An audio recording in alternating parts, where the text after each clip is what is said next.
कभी सोचा है कि अपने आसपास जो टूटी हुई टाइलें हैं, फर्श का बेकार स्क्रैप या फिर कंस्ट्रक्शन साइट पर पड़ा कचरा है, वही आज हजारों का नहीं बल्कि लाखों का बिजनेस बन सकता है। तो चलिए आज इसी छिपे हुए खजाने को बाहर निकालते हैं और स्टेप बाय स्टेप देखते हैं कि कैसे इस कचरे को मुनाफे में बदला जा सकता है। और देखिए, ये सिर्फ कोई कहने की बात नहीं है, ये एक हकीकत है। जिस मलबे को लोग बेकार समझकर फेंक देते हैं, असल में वही एक बहुत बड़ी अपॉर्चुनिटी का दरवाजा खोल सकता है।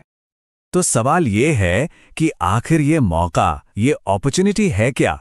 चलिए समझते हैं कि एक कंस्ट्रक्शन का मलबा, एक कीमती चीज, एक रिसोर्स कैसे बन जाता है। देखिए, टाइल स्क्रैप का मतलब है वो टूटी फूटी सिरामिक और विट्रिफाइड टाइलें जो कंस्ट्रक्शन साइट्स पर यूं ही कचरे में फेंक दी जाती हैं। ज्यादातर लोगों के लिए तो ये सिर्फ मलबा है, लेकिन हमारे लिए यही तो इस बिजनेस का सोना है, इसका कच्चा माल है।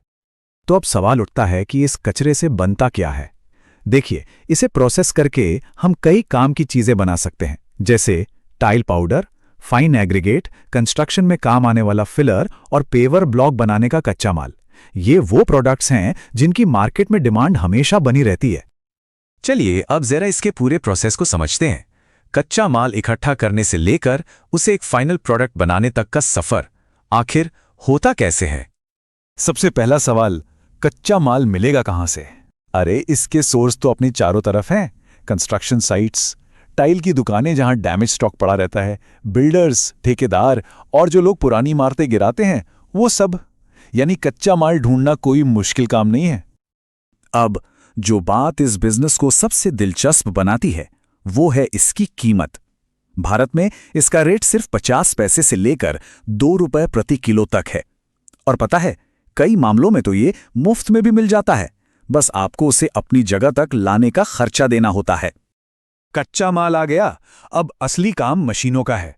सबसे पहले है जॉ क्रशर, जो टाइल्स को छोटे छोटे टुकड़ों में तोड़ता है। फिर आता है हैमर मिल, जो उन टुकड़ों को पीसकर पाउडर बना देता है। इसके बाद वाइब्रेटिंग स्क्रीन उस पाउडर को अलग अलग साइज के हिसाब से छांटती है, और कन्वेयर सिस्टम इस सारे माल को एक जगह से दूसरी जगह ले जाने का काम करता है। तो कुल मिलाकर अगर एक छोटे लेवल पर भी प्लांट लगाना हो तो मशीनरी का खर्च लगभग 6 से 10 लाख रुपए के बीच आ जाता है। ये एक बार का इन्वेस्टमेंट है जो इस पूरे बिजनेस की नींव रखता है। मैन्युफैक्चरिंग का प्रोसेस भी बहुत सीधा साधा है। पहले स्क्रैप से मिट्टी, लोहा जैसी फालतू चीजें हटाई जाती हैं। फिर जॉ क्रशर से उसे छोटे टुकड़ों में तोड़ा जाता है। इसके बाद पल्वराइजर से उसका पाउडर बनता है, जिसे अलग अलग साइज की जाली से छाटा जाता है, और आखिर में 25 या 50 किलो के बैग्स में पैक कर दिया जाता है। चलिए अब उस हिस्से पर आते हैं जिसका हम सबको इंतजार होता है, यानी लागत और मुनाफे का पूरा गणित। देखते हैं कि ये बिजनेस पैसों के मामले में कितना फायदेमंद साबित हो सकता है। तो कमाई कैसे होगी? देखिए, आपका जो तैयार माल है यानी टाइल पाउडर, वो बाजार में आराम से 3 से 6 रुपए प्रति किलो तक बिकता है। फाइन एग्रीगेट का भाव 2 से 4 रुपए किलो और कंस्ट्रक्शन फिलर का 3 से 5 रुपए किलो तक मिल जाता है। एक छोटा सा उदाहरण देखते हैं।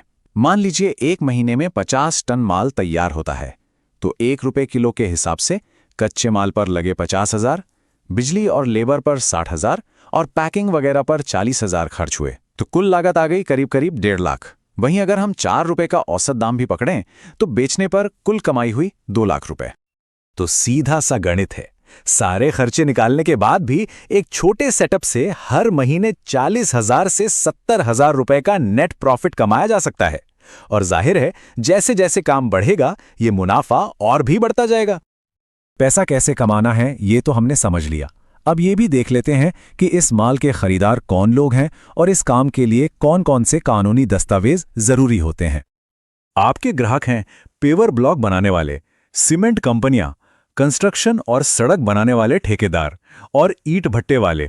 मतलब ये एक बहुत बड़ा और पहले से बना हुआ बाजार है। कानूनी तौर पे बात करें तो आपको जीएसटी रजिस्ट्रेशन चाहिए होगा, आपकी लोकल नगरपालिका से एक ट्रेड लाइसेंस और छोटे स्तर के लिए प्रदूषण बोर्ड से एक बेसिक एनओसी यानी नो ऑब्जेक्शन सर्टिफिकेट की जरूरत पड़ेगी। तो पूरी बात का सार ये है कि अगर सही मशीनरी हो, बाजार की अच्छी समझ हो और एक ठोस प्लानिंग हो तो फेंके हुए स्क्रैप को वाकई एक लंबे समय तक चलने वाले और फायदेमंद बिजनेस में बदला जा सकता है। ये पूरी चर्चा हमें एक सवाल पर लाकर छोड़ देती है। क्या ये जो औद्योगिक कचरा है, ये सिर्फ एक समस्या है या फिर ये आने वाले कल के बिजनेस के लिए कच्चा माल है? इस पर सोचिएगा जरूर।